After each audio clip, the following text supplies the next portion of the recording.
All right, so we're doing permanent LEDs. These are APEC. And so sometimes, let's say either you don't plan it out right, or in this certain situation, the gap between each line is 14 inches, and this is 16. So even if you planned it out perfectly, the lights would still fall on the vents.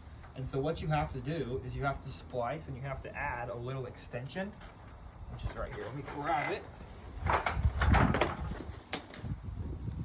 So you can just take an extra piece of wire, and then when you're connecting them, you want to make sure you connect the blue line, the reading, and the blank.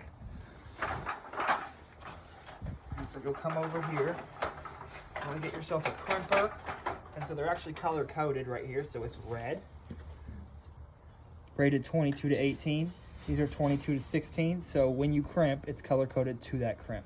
And so the reason we do this is because you want, if you put, let's say, a wire nut on it or something like that, it's going to look all bulky and tacky here. So this just keeps a straight run. You can wire tape it the same color as the line, and it's going to look as clean as possible. So you're going to come here. You don't want much on the end. What I do is I'll come and I'll just twist it to make it real tight so it goes in there real easy. Just like that. You don't need a lot. And so you're going to stick it in there, and as you can see in there, little metal housing right there. So you stick it in there until it stops.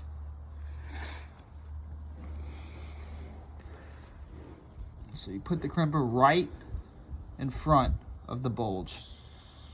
Find the rating, and then what I use is I'll take the crimper like this and I'll hold it, and then I'll hold this. Make sure it's pushed in snugly, and all you do is crimp it.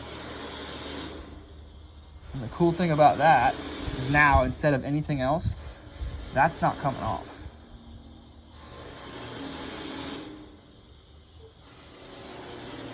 So then all you do is match them up, you crimp them all, and then you can show them what it looks like over here.